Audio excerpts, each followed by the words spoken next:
Okay. It's wonderful to see you.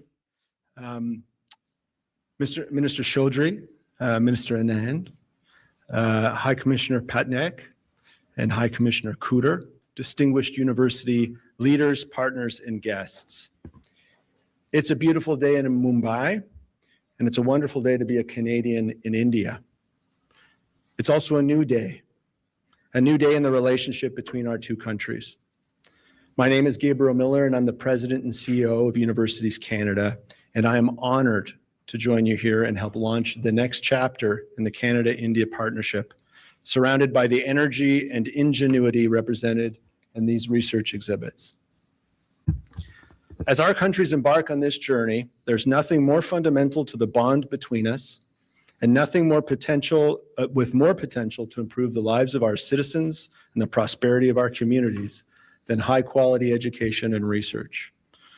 Which is why I'm so pleased to be joined by the leaders of 4 exceptional universities today, people who don't just profess to believe in the importance of India, but whose institutions have been investing in this relationship for decades. And I'm going to introduce each one of them and ask them to join us just right up here. So first, Deep Saini, President of McGill University and past Chair of Universities Canada. And McGill's very proud to say that just this morning they announced an MOU with Jubilant, and Jubilant's co-founders are here. We're honored to have them joining us to establish India's premier and leading center of excellence in AI and research, built around an industry-relevant master's program that will train 200 top graduates each year and prepare them for high-impact global careers in AI. Next, I would like to invite Benoit Antoine Bacon, President of the University of British Columbia, to join us. UBC is launching a permanent South Asia hub that will serve as a coordinated platform supporting transnational education, academic partnerships, and research collaboration between Canada and India, alongside a new partnership with Atlas Skill Tech University that expands opportunities for joint programming, academic pathways, and research exchange. Thirdly, I'd like to invite Kimberly Brooks, President of Dalhousie University, to join us. Dalhousie is partnering with IIT Tirupati and IISER Tirupati to establish the Tirupati Tri-Institutional Global Innovation Campus, advancing joint research, innovation, and commercialization in high-impact sectors. And finally, Melanie Wooden, President of the University of Toronto. U of T is developing a center of excellence with the Indian Institute of Science to leverage the power of AI to develop predictive healthcare systems that improve early diagnosis, expand access to care, and train the next generation of AI health leaders. U of T has supported 707 undergraduate students from India since 2020, with scholarships valued at $63 million. Together, these leaders are building deep, long-term partnerships in India around priority sectors. And we are also joined with by our friends from Colleges and Institutes Canada, and we'll be hearing more about their contributions in a moment. Over the past few months, our two governments have been working together to define what a more ambitious, more strategic partnership between our countries looks like. A few weeks ago, I had the honor of bringing 19 Canadian university presidents from coast to coast to India for our sector's largest delegation we've ever seen. From that visit, new research collaborations have been launched, pathways for students, faculty, and industry have been expanded. But most importantly, we listened and we learned from our Indian partners in government, business, and education. We learned about India's vision for the future and how central education is to its plan. We saw how our relationship must evolve to achieve both countries' long-term objectives. What's clear is that through all of our exchanges we have and will continue to have with our Indian counterparts, India is central to Canada's future, and Canada is committed to being a long-term trusted partner in India's Viksit Bharat 2047 journey. India is a leading global source of technology, engineering, and business talent, and a key partner in advanced research collaborations. In an era where competitiveness depends on ideas, skills, and innovation, our universities, colleges, and polytechnics are essential bridges between our two countries. And that is why, big buildup, we are so pleased today to announce with the strong support of our government, that we will build a new Canada-India talent and innovation strategy. Universities Canada is honored to help lead the development of this new strategy in collaboration with our Indian counterparts and in close consultation with business, higher education, and government partners. This is not simply about exchanges or individual projects. It's about outcomes. It's about connecting the dots between initiatives so they act together to achieve measurable results. It's about deliberately, sustainably growing trust, talent, and trade, and reaping the growing benefits for our people. This new strategy will make sure that research and education are foundational to the roadmap for renewing Canada-India relations. It will leverage Canada's new $1.7 billion international talent attraction strategy and advance renewing momentum towards a stronger partnership, the joint statement issued last fall by Minister Anand and India's Minister of External Affairs. Our goal is to complete our strategy and present clear, actionable recommendations to our governments within the next 6 months, in advance of the next G20 meeting, positioning Canada and India to demonstrate concrete progress on talent, innovation, and economic partnership. We are investing in a long-term relationship that both countries need, one rooted in trust, economic ambition, and shared prosperity. And we're ready to do the work together. And now, after all of that, it's my pleasure to invite the Honorable Anita Anand, our Minister for Foreign Affairs, whose leadership has been instrumental in advancing this renewed Canada-India partnership, and who also knows a thing or two about the power of universities. Minister Anand.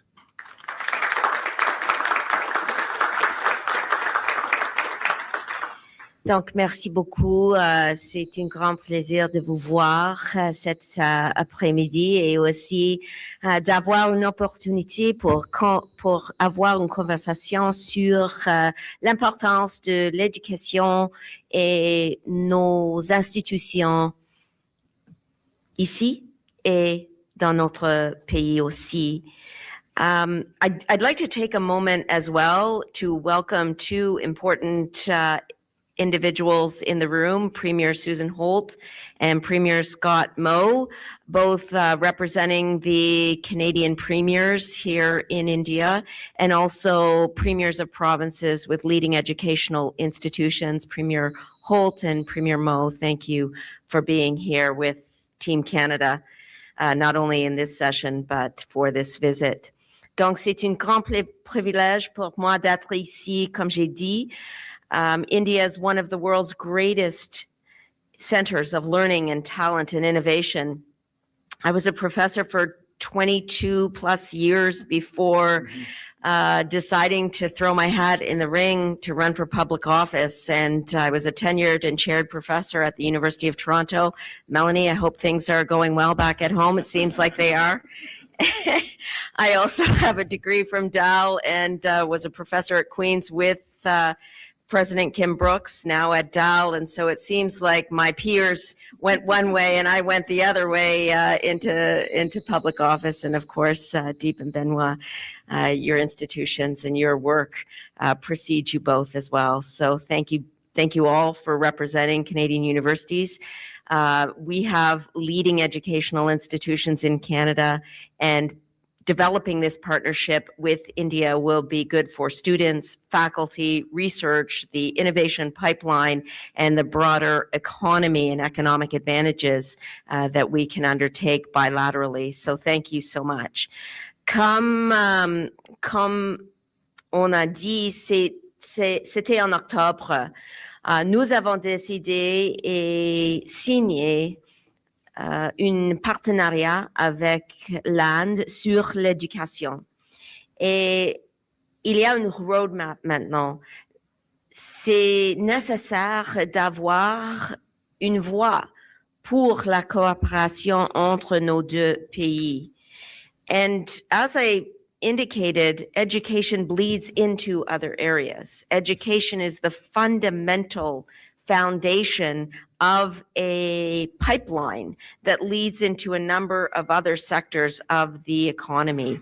And we know that Canada and India have a deep and enduring relationship when it comes to education, and that our universities and our colleges have been partnering with each other for decades. And those partnerships have shaped leaders in numerous sectors of our economy, in the not-for-profit sector, and in various leadership positions in our country. Just a few weeks ago, Universities Canada led a delegation of 21 Canadian university presidents to India to strengthen collaboration along a number of metrics: clean energy, health innovation, artificial intelligence, and digital technologies. I can't tell you the number of times that we have talked about that particular trip. And in fact, I was trying to get the U15, U20 together for a call before this trip, but it proved to be a little more difficult than one might have otherwise thought. But I think that was owing to my schedule, not everyone else's. All that to say, we're in agreement here that talent is the engine of economic growth, and innovation thrives through collaboration. This is a Team Canada approach here. Une équipe Canada. Vous avez vu que nous pouvons travailler ensemble et nous allons continuer de le faire ensemble.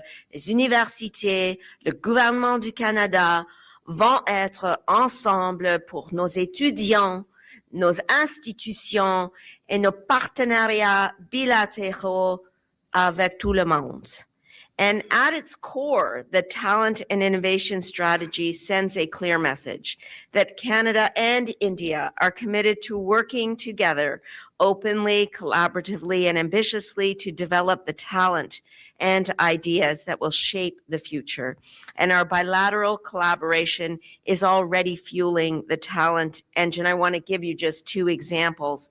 Under our Indo-Pacific strategy, we are launching new scholarships to send graduate students and researchers from 11 universities to India to collaborate in strategic fields from hydrogen and AI to climate resilience and supply chain security. I remember my days at the University of Toronto and at Queen's as well, where we looked as researchers for opportunities to work in international collaborative ventures. This is an example of that type of approach. Secondly, through a new partnership between MyTax and the All India Council for Technical Education, 300 Indian undergraduate researchers will come to Canada each year, creating a new, powerful mobility pipeline.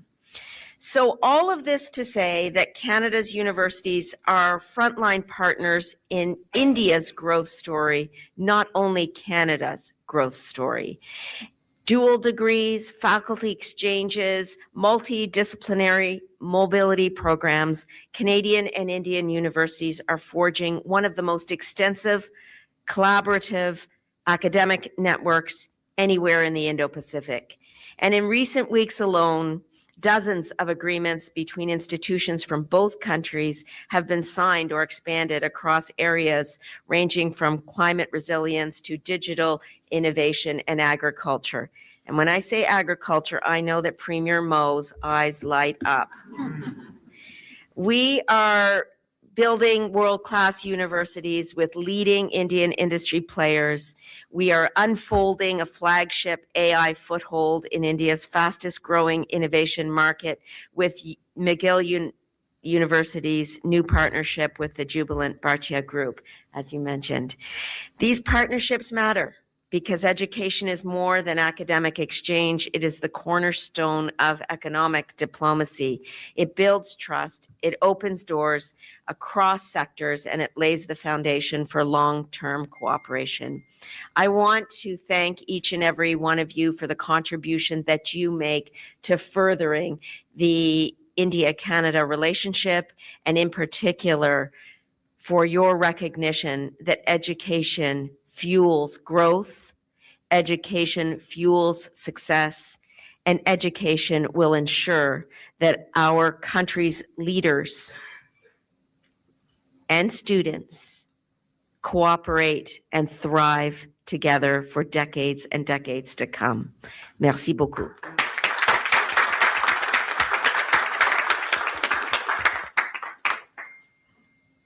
think that's my phone going on. Well, thank you again, Minister Anand, and thank you for the leadership you've shown in helping to rebuild this relationship and to point it in a new place for the future. And of course, the relationship requires leadership from both countries.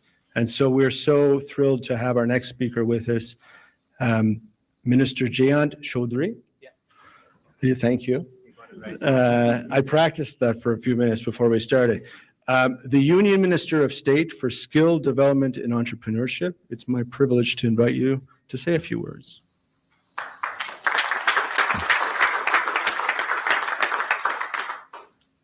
Thank you. Honorable Minister Anita Anand, Gabriel Miller, whose leadership has brought this very rich and distinguished group together, distinguished university presidents, leaders of all our colleges and institutions of Canada, our two premiers, and I was happy to chat with Mo, who's passionate about agriculture. You got that right?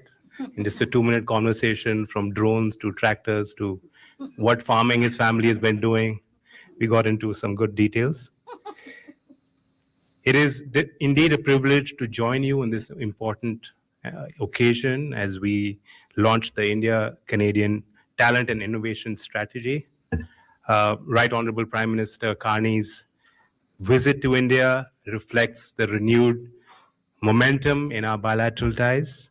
And I'm confident that the visit and the interactions, the deliberations will yield tangible mutual benefits in advancing trade and economic ties. But we also must recognize that an investment in people is the best investment.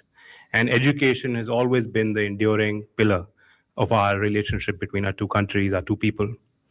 I believe that earlier this month, and this has been referred to by Anita Anand, I was so happy to see her excitement that we had the honor in February of receiving the largest delegations of Canadian university presidents, senior academic leaders in India.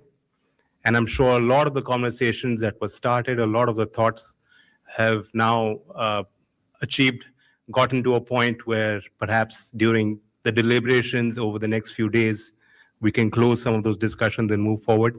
But I'm happy that with Dharmendra Pradhanji, our Cabinet Minister for Education, and the over 20 VPs engaged directly on issues on how we can collaborate deeply in advanced research and education. Under the global initiative of academic networks, 110 Canadian professors have visited Indian institutions since 2016 to teach advanced short-term courses, enriching our campuses with the global expertise. Also through the scheme of promotion of academic research collaboration, what we call SPARC, Canada ranks among the top 5 partner countries for India, and over 50 joint research projects supporting 4 phases amounts to approximately $4.22 million in collaborative funding.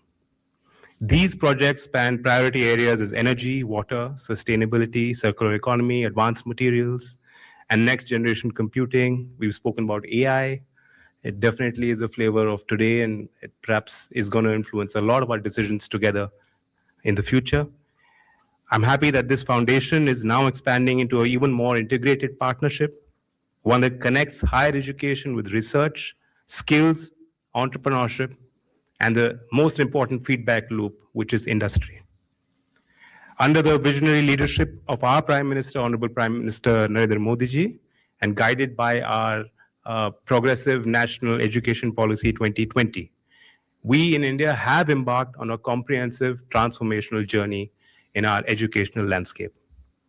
We are focused on multidisciplinary learning, on encouraging more experiential learning formats, strengthening research ecosystems through the Anusandhan National Research Foundation, internationalizing our campuses, and working towards a GER, which is our ambition of 50% in higher education by 2030. The scale of this change, of this reform, and the reach and the impact of it is unprecedented.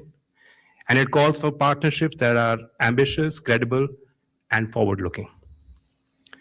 We recognize, though, that these formal educational frameworks can sometimes fail to capture the whole story, the needs of a dynamic work environment, the needs of ever-evolving industry. And to really truly do that, our developmental journey in India towards our goal of Viksit Bharat must include and be complemented by a robust and agile policy towards developing our skilled ecosystem. We are consciously building an integrated framework with a digital backbone, our academic bank of credit, our system of creditizing, every aspect of the educational journey, starting from school, going into higher education and to more short-term skilling programs. Our Skill India mission, one of the landmark key schemes that we do for short-term skilling is called the Pradhan Mantri Kaushal Vikas Yojana. Our strengthened apprenticeship frameworks and the transformation of our industrial training institutions, which are our grassroots institutions, are focused on building industry-ready talent at scale and ensuring mobility between vocational pathways and higher education. In this context, we're particularly excited about the opportunity presented by this proposed mission of more than 200 Canadian polytechnics and applied institutions to India. I'm sure that this will significantly strengthen our understanding, build more equivalence into the system, and strengthen the applied education and technical collaboration between our two countries. We are committed to providing an enabling, trusted, and predictable ecosystem for such collaborations, supported by sustained reforms aimed at strengthening transparency, regulatory clarity, and ease of doing business in education and skilling partnerships.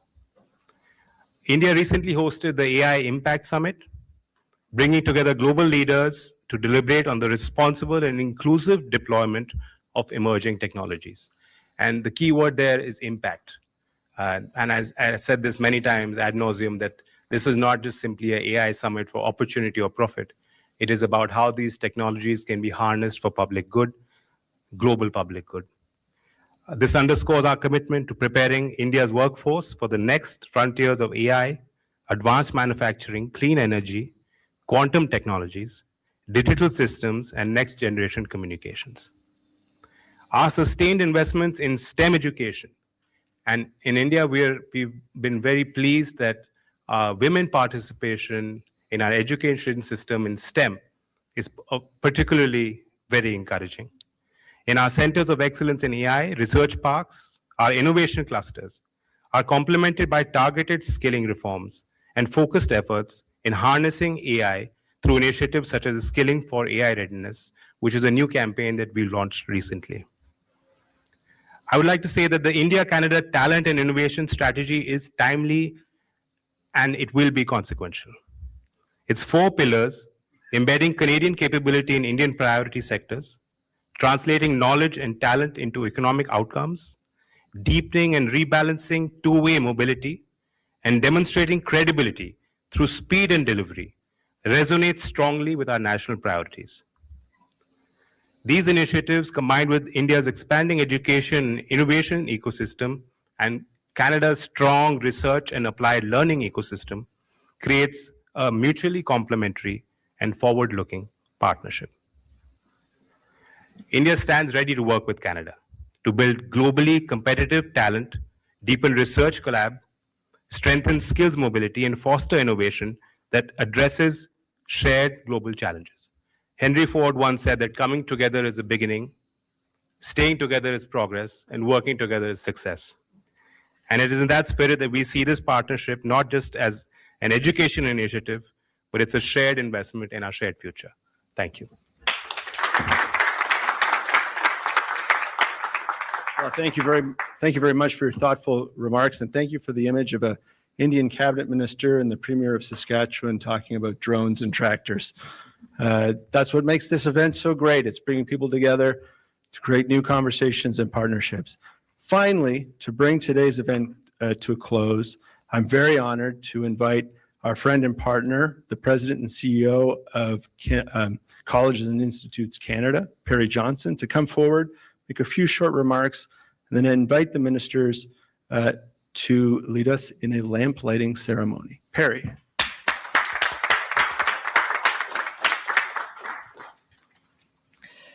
Well, thank you very much, Gabe, and it's a real honor to be here on behalf of Canada's 130 public colleges, institutes, and polytechnics. This is my 6th time in India, and I must say it feels very, very momentous to be part of what is a expanded and renewed partnership, and we're very excited to be part of today's events and more broadly, the momentum we've created together to support shared interests in education, research, and innovation. I'm here representing those public institutions that support applied education, training, and research. We're trusted place-based institutions and ready partners for what Canada and India want to do together. And we work closely with our university partners to serve our communities, both at home and here in India, to build a prosperous future for our next generation. I'm very pleased to support, and we stand ready to be key partners in the new joint talent and innovation strategy. And I really want to thank my partner, Gabe Miller at Universities Canada, for the shoulder-to-shoulder ecosystem approach that we're taking to Canada-India Education and Research Partnership. We're looking forward to working with our partners at Global Affairs Canada and with India's Ministry of Skills Development and Entrepreneurship on an initiative that I'm pleased to announce. We will be bringing a group, as the minister noted, of college and polytechnic leaders to India in 2 weeks. We are looking forward to signing a letter of intent with the ministry to co-develop a roadmap that will help establish national skill centers of excellence in key areas of critical importance to both our countries: artificial intelligence, agri-tech and agri-food, critical minerals, among others. Our public colleges and institutes are globally recognized for their applied and very industry-aligned and innovative training and curricular models, including AI-enabled work. And we're looking forward to preparing students and learners and workers in both countries for meaningful careers, providing a talent pipeline to deliver on our national missions, both at home and abroad, and help businesses innovate and grow. We have over 50 years of experience doing this work in Canada and abroad, and we're very much looking forward to working here in partnership with our Indian partners. So in closing, I would like to thank everybody who is here today and who has supported this new joint talent and innovation strategy. I'm looking forward to working together with all of you in new ways to build an aligned talent pipeline that supports both Canadian and Indian partners, reinforces supply chains, encourages investments, and ensures that the economic partnership between our two countries delivers tangible benefits to Canadians and Indians and our students and learners. So to close our ceremony, I would now like to invite Minister Anand and Minister Chaudhary to light this beautiful lamp as an auspicious beginning to the new joint talent and innovation partnership between Canada and India. Amazing, we need a match. Yeah. Or a lighter. That's not good. There's a candle somewhere. There they are. We're lighting the Diya. Diwali.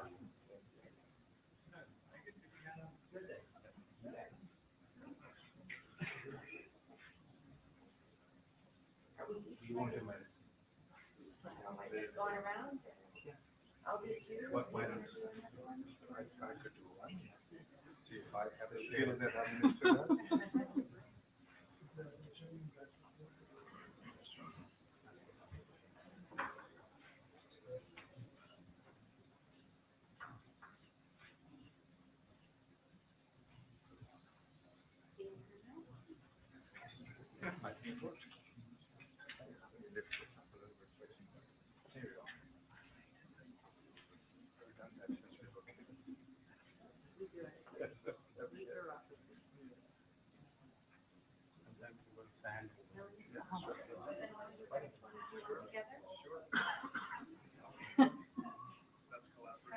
That's collaboration.